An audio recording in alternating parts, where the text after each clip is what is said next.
Just before I get in, I want to say again, really warm welcome to you if you're new. This is your first time here. We design our church to be a place where we try and remove as many barriers as we can. You'll notice that, we don't dress particularly fancy on Sunday morning. If you don't, have a closet full of really high-end church clothes, like the Nigerian wedding that I was at yesterday, then it's okay. This is a place for you. We want you to be able to come and explore, whether you're a believer, not a believer, a skeptic, unconvinced, it doesn't matter to us. We try to have this come as you are ethos.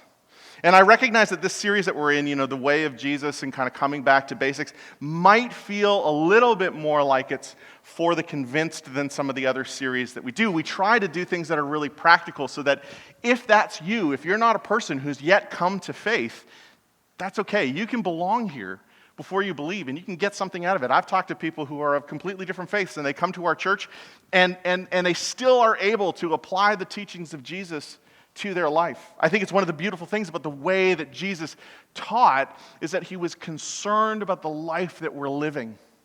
And so, even if we're not living life as a person of faith, there are still opportunities for us to integrate and to try it on and to see if it works. In fact, that's one of the early invitations that Jesus' followers gave to their friends. Just come and see this man who told me everything about the life that I'm living. So, as a recap for you, we're doing a series called The Way of Jesus. And what do we mean when we say, I follow Jesus? Like it seems to me that I hear that from a number of different people, but it means different things at different times. Like for some people, I follow Jesus means I dress a certain way and I come to church a certain way. Right? So we want to be clear about what we mean as a church, but we also want to be clear about what we think Jesus meant. And last week we started exploring the idea that, following Jesus is way more than sorting out your afterlife, right? Following Jesus is about way more than just making sure that whatever happens after I die isn't really, really terrible, right? That Jesus has plans for the life that you're living today. It's more than just moral choices, though. It's more than your politics. It's more than knowing what you believe. It is life. A life that Jesus imagined for us. A life that God imagines for us. And sometimes it gets really difficult because, if you do a quick check, you can do this again this week if you want. Like, look at the person next to you. Everybody in the room is alive, yes? Great. That's good news. We don't need any ambulances right now. This is a good thing, right? For Jesus, it seems that when he talked about life, he talked about something beyond our mere existence. But that it seems for us that we define life by things that exist for us or don't exist for us, and Jesus called us to something more. We explored how, if you go back and you look at the beginning of the story that the scriptures tell about how we began to interact with God, it was when God gave us the breath of life. And in so doing, made us realize we cannot experience the life that we were designed for without God. Coming to know God, coming to follow Jesus is the thing that gives us the purpose that transforms mere existence into life. When we find him and we begin to learn about him, we begin to realize that our pursuits, our goals need to become something that he's pursuing. I said last week that we need to trust that what he pursues is what's best for you. We're invited to build our lives, as he said in Matthew chapter 7, on his foundations. Build your life on the rock. Build your life on me. And we finished asking, what does this really look like? How does it land in our lives? What are the concretes, the tangibles? And it would be nice if Jesus was maybe a little bit more direct about some of these things when he taught. But he did use one repetitive word picture to help us understand what it is that he really wants for us. That repetitive word picture was wrapped up in the idea that God was going to bring his kingdom to earth. And so Jesus talks a lot about the kingdom of God. In fact, it's the most common thing if you wrap all the different topics in the Gospels together. It was the thing that Jesus talked about the most. More than 40 times in the 4 Gospels, Jesus refers to the kingdom of heaven. Now, some of that is repetitive, but even if you take out all the repeats, there's over 12 unique stories that Jesus tells to try to help us see his vision for the world. And so this morning, I want to talk about 3 of those. 3 of those parables that describe the dream that Jesus has for the world and therefore for us. And the first one sounds like this. He told them another parable. So he's already been telling parables, but he tells them another parable. The kingdom of heaven is like a mustard seed, which a man took and planted in his field. Though it's the smallest of all seeds, yet when it grows, it's the largest of garden plants and becomes a tree, so that the birds come and perch in its branches. Now, because Jesus uses the word garden here, I don't know about you, but when I was a kid, I used to think that mustard trees were probably like bushes, like the berries grow on them or something like that. Mustard plants are full-size trees. Like they get mature tree-size things. They come from, if you've ever seen it, this is just a mustard seed, you've probably seen it in your kitchen thousands of times.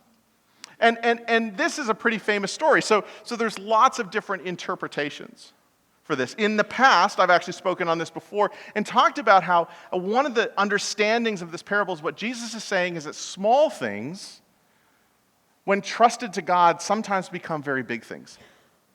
Like sometimes things that we do that are very simple become huge in the life of another person. Because God partners with us, multiplies our efforts through kindness and generosity and all of these other things, so that when we do small things, he takes them and makes them huge. That's a perfectly good interpretation of the story. But it's not the only one. This is the beauty of Jesus teaching through parables. There's not just sort of one layer to it. It's like an onion. You can just keep peeling it back and peeling it back and peeling it back. So, what else might Jesus have been saying to this? Well, I'm going to give some credit to another pastor, a guy named Craig Rochelle. I stole this analogy from him, so I don't want you to think I'm plagiarizing. I just borrowed it from him for my own purposes. This week, or last week actually, I was listening to a podcast, and he was talking about this very story. And this is what he brought up that I thought was so fascinating. Every tree, we experience trees as things that are life-giving, right? We experience trees as something that gives back to us, right? We all know that trees are necessary for us to recycle the air so that we have clean air to breathe. We all know that, right? Trees are also a source of nutrition for us. They give us the fruit that we enjoy in the summertime. We're all looking forward to when fruit is in season, right? But do you ever think about how trees actually kind of start out as takers, right? You put a seed in the ground, and the first thing the tree does is it grows a root system. And it just starts pulling all the moisture and the nutrients and everything else out of the ground around it. It's very selfish, actually. Seeds are very, very selfish. But that's what immature things do, isn't it? Isn't that how we all come into the world? Those of you who have children understand this intimately, right? Children do not come into the world with a sense of fairness or a concern about anybody else. They just want what they want. They are very, very selfish. And when they don't get their way, they make your life miserable by making that god-awful noise that comes out of their mouth. Right? They just take. They take your patience, they take your time, they take your resources, they take everything. That's how immature things are. Seeds are no different. But the beauty is that if we invest in those things enough, things that take can become things that give. That's what we experience in trees most of the time. We don't see the whole section of their life where they're just taking and taking and taking. What we see is the end result. Maybe this is why sometimes we're so impatient with each other and with ourselves, because we don't see how nature works most of the time. The immaturity happens under the soil. But the goal is not to keep the seed under the soil, right? That's a loss. If the seed never breaks through and never becomes what it's supposed to do, if it never matures, we would consider that a loss, a failure. The way of the kingdom, I think what Jesus is trying to say here, is that the way of the kingdom, the way that he has designed the world, the way that the world is going to work best when we work fully with God, is that immature things become mature things. Things that take become things that give. Jesus' dream then is that people bring whatever they have into his kingdom and for a time receive, right? So that they can grow. It is perfectly natural for you in the early days of your journey of faith to just receive for a little while, to get nourished for a little while. But the way of the kingdom is not that we stay there. I think some of the people who are most disillusioned, confused, frustrated with their experience at church are the people who stay in the receiving section too long. And actually, the faster that you can get towards moving towards the giving section, the more and the faster and the better your experience with the kingdom of God becomes. Because what you begin to learn are that the fruits that God wants to produce in your life are where purpose is really found. We spent a whole 9 weeks, talking about those fruits last year. So if you weren't here when we did our whole thing on the fruits of the Spirit and you want to catch up, you can go, it's all on YouTube. But right, producing things like love and joy, peace, patience, kindness, goodness, faithfulness, gentleness, and self-control. These are the things that we are supposed to bring into the world as we receive from God and grow up and mature. And these are the things that other people begin to get nourished by, right? One of my favorite illustrations I've ever heard about the way that God has designed life to be lived out. If we get in tune with this vision that he has called the kingdom, and we all start to realize that it's our calling, it's our purpose to move from receiving into the giving. Think about this for a second. What if everybody on earth gave 1% back more than they take out of the world? There are 8.6, I think, was the statistic I was able to find. 8.6 billion of us now. I'm not quite sure what the math is on that. But if everybody gives 1% back into the world more than they take, our surplus is really good. Like, we don't need to worry about famine. We don't need to worry about thirst. We don't need to worry about the basics of life. Everybody has what they need if everybody gets on board with this plan that Jesus has. The kingdom is a place where everyone learns the reality of this famous phrase. It is better to give than to receive. The way of the kingdom moves us away from taking into giving. Jesus continues in the same passage. We're in Matthew chapter 13, by the way, if you didn't catch that on the notes. And Jesus tells these stories kind of in succession to one another. So he says, he then told them still another parable, still in parable mode. The kingdom of heaven is like yeast that a woman took and mixed into about 60 pounds of flour until it worked all the way through the dough. You know, one of the things that we say here is important to our church is that we remain outward facing, right? To ensure that the fruit that's being produced, whatever's being produced in the lives of the people who call this their home, is as God intended being shared with the world outside. And we talked about this a little bit last week too. You know, if the word evangelism makes you cringe, you're not alone.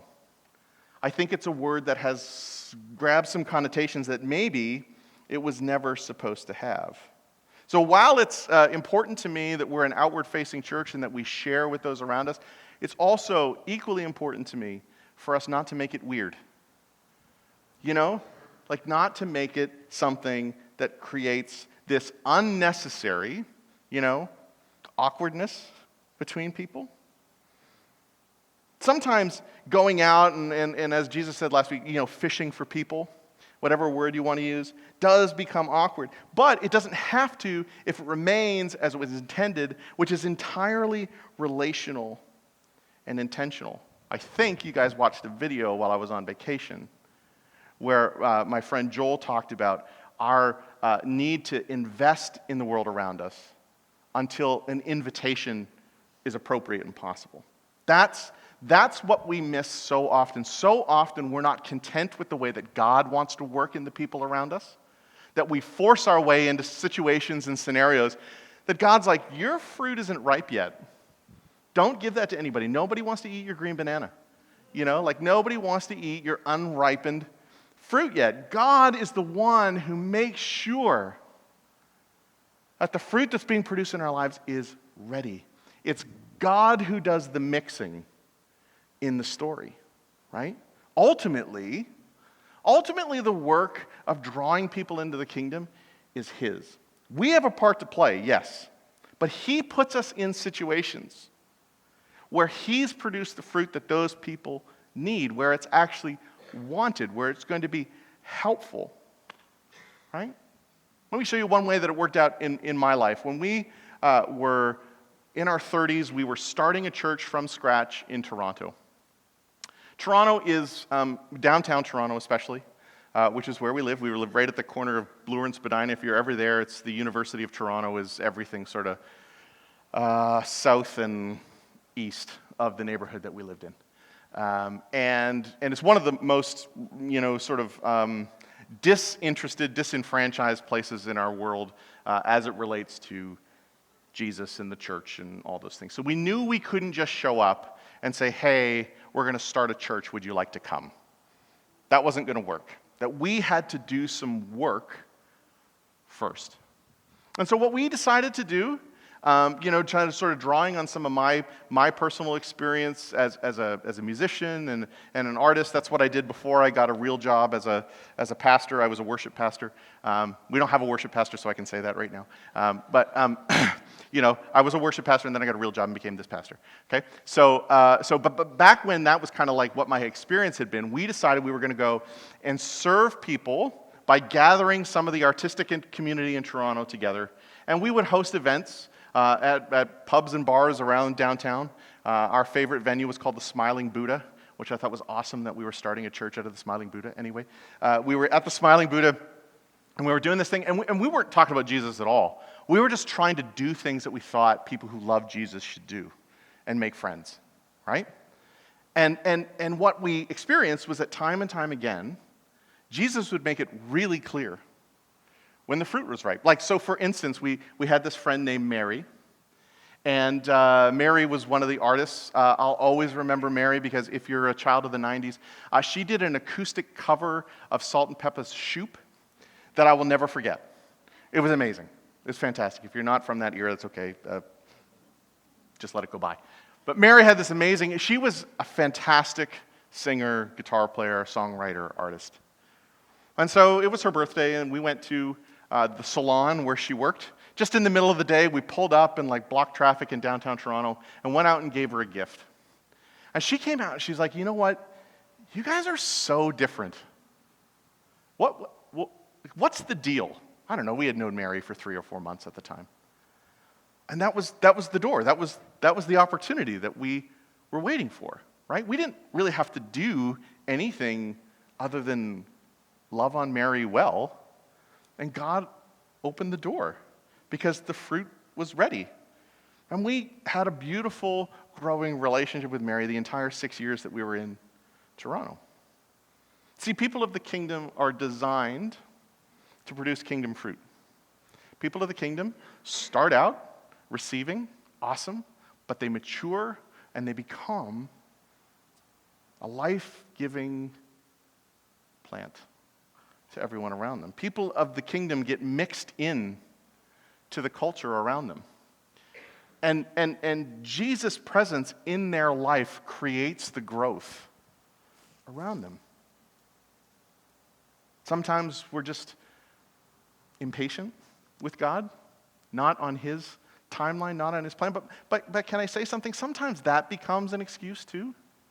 Like we're like, well, God's not really working, so I don't really believe he's going to work. Or we don't really put ourselves into places where God can work, right? Like our whole world becomes about church and church people.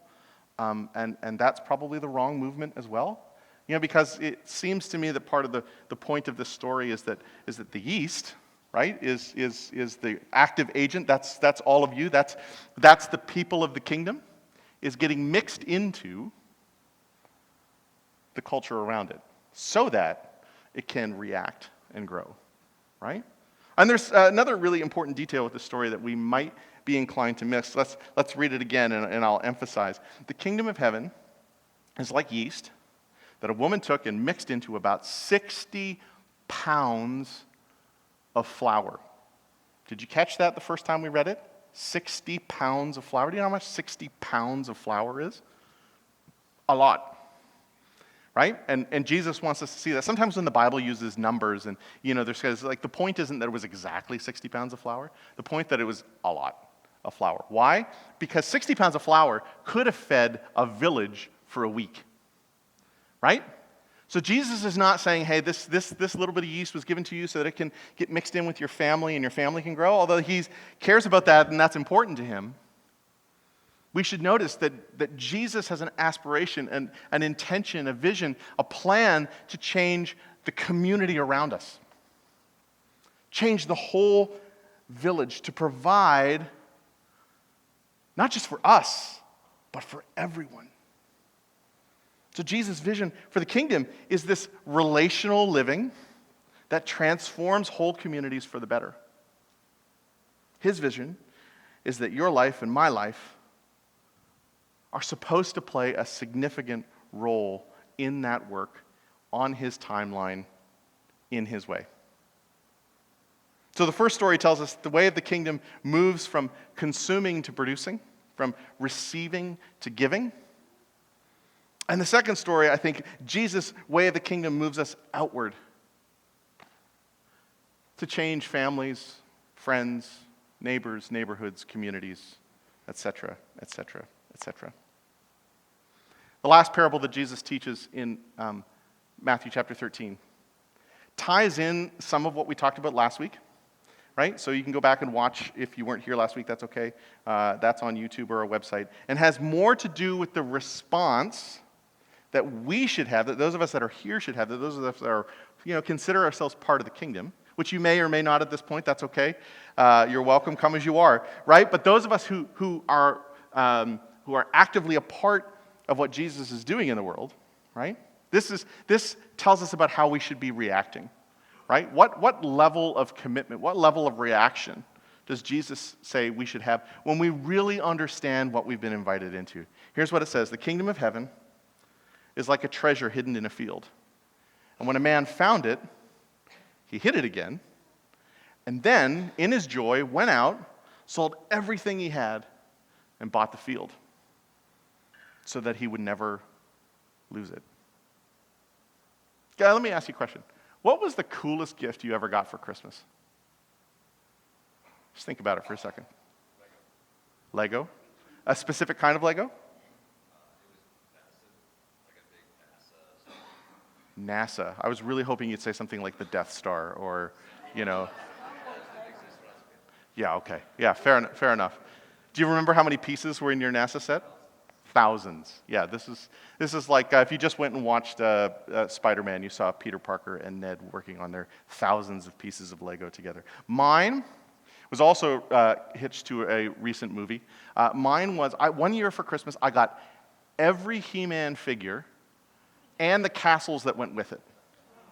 My grandma just went bonkers. It was awesome. It was awesome. She said it was because I learned how to write my name for the first time, but it was just because my grandma was like that. She was incredible. Nanny Norma was great. She gave me everything. Now, here's the interesting part. I don't have one of those anymore. I don't have any of them. I wish I did. They're probably worth a whole lot of money. I mean, mine were probably drawn on and the arms were missing and, like as kids, things do. The point is,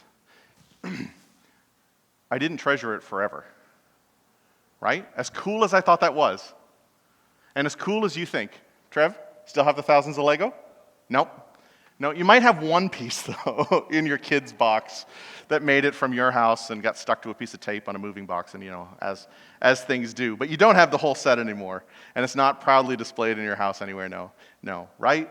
Like, they lose their sheen, and this is probably why the Masters of the Universe movie did so poorly, is because, those of us with nostalgia for these things don't hold them in high regard 40 years later, right?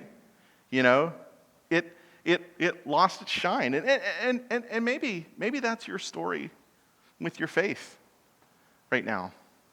Right? Sometimes we move from a space where faith was really, really, really central and important to our lives. And then our enthusiasm fades. Right? Maybe we still have our faith, but it's just not what it used to be. Right? Maybe we haven't even found our faith yet. We're not even sure that this thing is much of a treasure at all, right? But maybe it's just softened over time, found its way into a moving box, and our mom and dad threw it out after a while. If things are prone to lose their luster that way, right? What makes the kingdom any different? What would make someone sell everything that they have to secure one thing? I think for us, I think it's how it changes our joy. I think, and that might sound like really simplistic, except I don't think joy is simple. I think happiness is simple. You can be happy pretty quick. Go get a taco after church. That'll make you happy. Like happiness is easy. It would make me happy anyway. Maybe you don't like Mexican food. That's okay. Right? Like that would make me happy for a little while. But I'm talking about the kind of unshakable, with you always, sense of purpose and peace and joy. I think the more we discover what the kingdom really is, what it's really supposed to do, what it's really supposed to be about, the more it fills us with the things that we actually want. Not just our craving for tacos. The things that we, when we're alone and with our thoughts, lying in bed, thinking about our day, hope defined the day that we just lived. The kingdom is supposed to, when we realize it, when we see it for what it is, beckon us. Beckon us like all of those movies that we've watched about treasure hunters going off to find some treasure that they've only heard about. They give everything to become a part of the kingdom and to see it become a part of the world that we live in. So the way of Jesus is a journey that moves us from taking to giving and discovering life's joy when we do. These stories are woven together throughout the teachings of Jesus to help us imagine the world as it should be, to imagine our lives as they should be. And I wish that meant that would just happen when we mentally ascend to the place where, yeah, I believe that. Yeah, I believe that. I wish it was that easy, It seems to be designed for our participation. And what that means is that it calls to us to do something, to give something, to see it happen, right? And sometimes we're frustrated by that. When our journey towards the kingdom starts asking us for more, right? We're frustrated by that because we like our stuff. We like our time. We like our resources. We like the things that we have. But if we're honest with ourselves, there isn't anything in life that we're building that doesn't ask us for something, right? Like nothing worth having is actually free to us. Everything costs something, right? The question is, what in this life am I willing to pay for, right? Because selfishness costs something, consumerism costs something, isolation costs something, anxiety costs us something. Like there's lots of things that cost us in our life. Are we being intentional about what we're trying to bring about in our life and the life of the people around us? Jesus invites us to invest in the dream of the kingdom. And when we do, it's been my experience. I think if you ask around the room, it's been other people's experience that we discover something of great value. We find purpose that goes beyond just receiving and consumption. And the world around us begins to change. It grows. It becomes full of the flavor of the life that we talked about last week. And moving from existence to life is worth everything. That's why the most common description of what Jesus spoke about is the gospel, right? The gospel literally just means good news. And as we wrap up today, I just wanted to share a quick video with you. If you haven't come across this resource before, I would encourage you to spend time on the website, thebibleproject.org. I think they do a fabulous job in helping people understand the scriptures. This morning, I only have so much time, so I'm loquacious, so I talk a lot. And so I can't tell you everything that I want to tell you. The story is so much bigger. The Bible Project guys are good at taking really big stories and condensing them down. So I wanted to share this one with you, and then I'll come back and wrap up here in a second. There's this beautiful poem. It's in the book of Isaiah. The city of Jerusalem has just been destroyed by Babylon, a great kingdom in the north. And all of these Jewish people, they've been sent away into exile, but a few remained in the city. And they're left wondering, what just happened? Has our God abandoned us? Right, because Jerusalem was supposed to be the city where God would reign over the world to bring peace and blessing to everyone. Now, Isaiah had been saying that Jerusalem's destruction was a mess of Israel's own making. They had turned away from their God, become corrupt, and so their city and their temple were destroyed. Yeah, everything seems lost. But the poem goes on. There's a watchman on the city walls. And far out on the hills, we see a messenger, and he's running towards the city. He's running and he's shouting, "Good news!" And Isaiah says, "How beautiful on the mountains are the feet of those who bring good news." Beautiful feet? Yes, the feet are beautiful because they're carrying a beautiful message. What's the message? That despite Jerusalem's destruction, Israel's God still reigns as king, and that God himself is going to one day return to this city, take up his throne, and bring peace. And the watchmen sing for joy because of the good news that their God still reigns. Now, in the New Testament, we find this same phrase, the good news. It's the Greek word euangelion, and it's also sometimes translated with the word gospel. Yeah, so when Christians say, "Do you believe the gospel?" they mean, do you believe the news? But not just any news. In the Bible, this phrase is always about the announcement of the reign of a new king. And in the New Testament, the Gospels use this phrase to summarize all of Jesus' teachings. They say that he went about proclaiming the good news of God's kingdom. So Jesus saw himself as the messenger, bringing the news that God reigns. Yes, but the way that he described God's reign, it surprised everybody. I mean, think, a powerful, successful kingdom. It needs to be strong, able to impose its will, able to defeat its enemies. But Jesus said the greatest person in God's kingdom was the weakest, the one who loves and who serves the poor. And he said that you live under God's reign when you respond to evil by loving your enemies and forgiving them and seeking peace. This is an upside-down kingdom.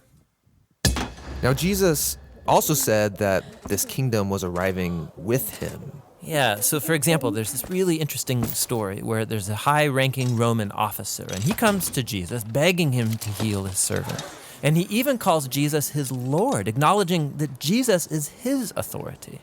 Jesus praises this man for recognizing what no one else yet had, that not only was Jesus announcing God's kingdom, he was the king. And so the word gets out that this Jewish man from Galilee is talking and acting like he's the king of Israel. He's appointing 12 disciples, which are an image of Israel's 12 tribes.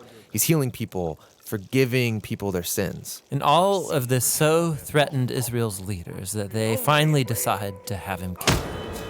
And Jesus let them. Yeah, which is a weird thing to do if you're trying to become king. That's right. But for Jesus, this is what had to happen. Jesus saw the sin and the devastation of his people Israel as just one small part of the entire human condition. How all humanity has rebelled against God, resulting in the tragedy and devastation of our whole world. And so how is God going to bring his reign over such a world? Jesus believed it would be through an act of sacrificial love for his enemies. This is why in the Gospels, Jesus' crucifixion is depicted as his enthronement as the King of the Jews. Yeah, he receives a crown. He also receives a robe. He's exalted up, not onto a throne, but onto the cross. How beautiful are the feet that bring good news. And the good news now is that Jesus has defeated death and that he reigns as king, that he's dealt with our sin and corruption himself, and that he's conquered it with his life and with his love. And then Jesus sends his followers to go out and keep announcing this good news of the upside-down kingdom. And to invite everyone to give their allegiance to him, the king who defeated death with his love.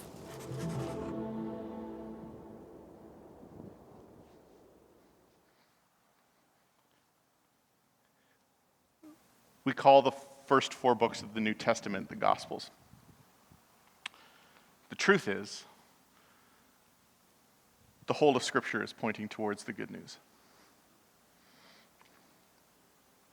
Why should we pay attention? Why should we even consider the notion that we might give anything to see Jesus' kingdom come true in our time? For our family, our friends, our communities? The answer is Jesus. The life, death, and resurrection of Jesus. There are so many competing stories for our attention and for our allegiance. So many versions of this existence that we can participate in. Why this one? I'm going to steal another line from another preacher because I think it sums it up beautifully. For me, it's become pretty simple. If a man can predict his own death and resurrection, and then pull it off, I'm going to do whatever he says. Let's pray together.